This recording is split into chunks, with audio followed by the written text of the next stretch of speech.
Your child will learn a lot from having natural, first-hand experiences with the people and things in your home.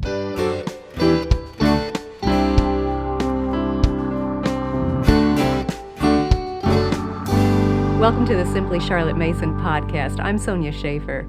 Today, we're continuing a series on the core values of a Charlotte Mason approach. Last time, we looked at 3 facets of education and how we need all 3 to stay in balance. Like a 3-legged stool, you need all 3 legs. Now we're going to turn the spotlight on each of those 3 facets of education. Education is an atmosphere, a discipline, a life. If you haven't listened to the previous episodes in this series, I encourage you to do that first. These principles build on each other, and you will gain a much deeper understanding of Charlotte Mason's core values if you have that fuller background leading up to today's topic. In this episode, let's look at how education is an atmosphere. Now, think back to the home in which you were raised. Can you picture it? Think about the people who were there and how you interacted with them. Think about the things, the physical objects or animals that surrounded you and what experiences you had with those things. That was the atmosphere of that home, and you learned from it. Your child doesn't need a special, age-segregated, controlled environment in which to learn. The natural atmosphere of your home provides a big part of your child's education as a person. Charlotte described it this way. When we say that education is an atmosphere, we do not mean that a child should be isolated in what may be called a child environment, specially adapted and prepared, but that we should take into account the educational value of his natural home atmosphere, both as regards persons and things, and should let him live freely among his proper conditions. A Philosophy of Education, page 94. In other words, your child will learn a lot from having natural, first-hand experiences with the people and things in your home. We all know the natural conditions under which a child should live, Charlotte went on to explain, how he shares household ways with his mother, romps with his father, is teased by his brothers and petted by his sisters, is taught by his tumbles, learns self-denial by the baby's needs, the delightfulness of furniture by playing at battle and siege with sofa and table, learns veneration for the old by the visits of his great-grandmother, how to live with his equals by the chums he gathers round him, learns intimacy with animals from his dog and cat, delight in the fields where the buttercups grow, and greater delight in the blackberry hedges. A Philosophy of Education, page 96. All of those relationships with people and things shape who that child is becoming. Today, we might call it your family culture. Interestingly, the atmosphere of your home does not depend on how many members you have in your family or where you happen to live, whether you're rooted in one place the whole time or travel around a lot, if you live in one country or 2 or 3, or what kind of house you have, or any of the other circumstances that are just packaging. No matter what your situation, the culture of your family, the atmosphere, is made up of one thing and one thing only: the ideas that rule your life as the parent. You see, the ideas that rule your life will permeate the atmosphere of your home. And it's almost as if your child breathes the air of those ideas. Charlotte said, education is an atmosphere. That is, the child breathes the atmosphere emanating from his parents, that of the ideas which rule their own lives. Parents and Children, page 247. The ideas that rule your life will overflow into how you interact with your child, how you allow your child to interact with others, how you spend your free time, whether you value knowledge for yourself as well as for your child, how important you think it is to spend time outdoors and get to know God's creation up close and personal, how you treat your belongings. There are a myriad of ideas that rule your life, if you think about it. And those ideas will educate your child. Now, don't get stuck into thinking about education as only formal lessons. The education of atmosphere is casual. It's a way of living that surrounds your child in your home.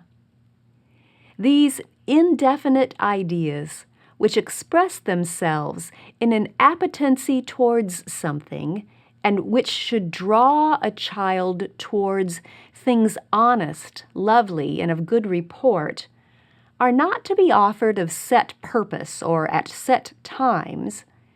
They are held in that thought atmosphere which surrounds him, breathed as his breath of life. Philosophy of Education, page 107. Did you notice what Charlotte said those ideas in the atmosphere should draw the child toward? Things honest, lovely, and of good report. That's taken from Philippians 4:8. The only way to create an atmosphere, a family culture, of things that are honest and lovely and of good report is to embrace those ideas yourself. You see, education as an atmosphere is more about who you are than about doing set things a certain way. Are the ideas that rule your life worth emulating? Are they the direction you want your child to walk in his own life? Charlotte wanted us to stop and think about how much our words and ways at home are teaching our children. She said, "It is distressing to think that our poor words and ways should be thus inspired by children. But to recognize the fact will make us careful not to admit sordid or unworthy thoughts and motives into our dealings with them." A Philosophy of Education, page 107. Every look of gentleness and tone of reverence, every word of kindness and act of help passes into the thought environment, the very atmosphere which the child breathes. He does not think of these things, may never think of them, but all his life long they excite that vague appetency towards something, out of which most of his actions spring. Parents and Children, page 36. Wow. It can be a bit overwhelming when we ponder the full implications of this idea that education is an atmosphere built on who we are as persons and the ideas that rule our lives as parents. And Charlotte fully recognized the heaviness of that responsibility and the heart-stopping feeling that can come with it. Oh, wonderful and dreadful presence of the little child in the midst, that he should take direction and inspiration from all the casual life about him, should make our poor words and ways the starting point from which and in the direction of which he develops. This is a thought which makes the best of us hold our breath. Parents and Children, page 37. It is a solemn task we as parents have been given, yes, but we were given this task by a Heavenly Father who knows all about us. He knows our weaknesses and tendencies better than we do ourselves, and yet He entrusted these precious children into our care. Why? Because that responsibility of parenting can press us to lean more fully on God, to come to the end of ourselves and to rely on His strength and His wisdom and His patience more and more. And when we do that, we begin to see how the atmosphere of our homes can educate us as well as our children. So let me encourage you with 2 applications. First, keep the atmosphere of your home real, not perfect. Your home will never be perfect. You will never be perfect, and your children will certainly never be perfect, but that's okay. Some of the best education happens because we are not perfect. We are all here to help each other and encourage each other on the journey. Your child needs to see you deal with disappointment and failure and difficult times in real life. He needs to realize that we all struggle here on earth. Of course, you shouldn't burden your child with adult-sized issues or responsibilities that belong on your adult shoulders. But at the same time, don't shield him from age-appropriate disappointments and struggles. You're not trying to create an artificial atmosphere. In fact, you're doing your child a disservice if you try to keep his environment always happy or always catering to his childish wants and desires. That type of limited environment suppresses growth rather than encourages it. It stultifies a child to bring down his world to the child's level. Philosophy of Education, page 94. Instead, remember how Charlotte described the natural, educative atmosphere of a home, how the child is taught by his tumbles, how he learns self-denial by the baby's needs, and veneration or respectful deference for the old. Home is where real-life learning takes place, amid the good, the bad, and the ugly. It's real. It's not simulated, which leads to my second application. Keep the atmosphere of your home active, not passive. Put the emphasis on personal relationships with people and physical objects. Remember that relationships are built through first-hand active interaction and experiences. So make personal, real interaction a priority. In other words, be careful with passive entertainment. The atmosphere of our homes can be decimated by electronic devices if we are not intentional about when and how we use them. We need to be careful that we're using phones and tablets and computers in a self-controlled manner and not allowing them to separate us from the most important people in our lives, the ones who physically live in our homes. Parents, how and when you use your phones contributes to the atmosphere of your home. Your child needs you to be fully present, available, eager and ready to interact, to look him in the eyes and listen to what he's saying without feeling like he's vying for your attention or competing for your love.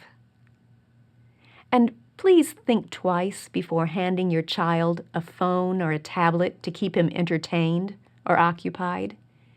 You may be missing an important opportunity to help him learn from real experiences with real people and things around him.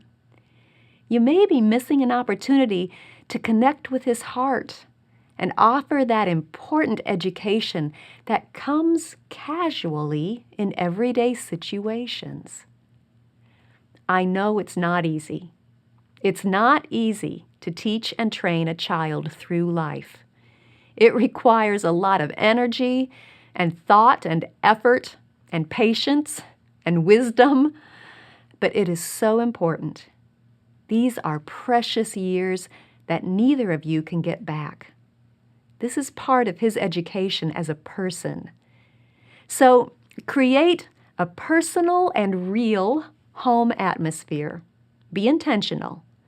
Actively engage your child in conversation. Talk, discuss, question, explore, and experiment.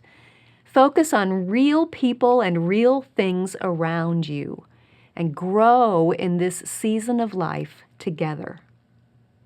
Education is an atmosphere. Let's make that atmosphere a rich treasure.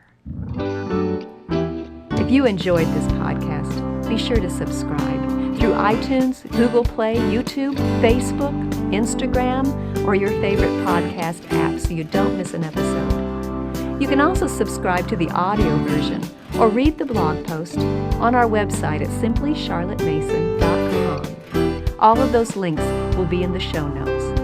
Thanks for joining me. I'll see you next time.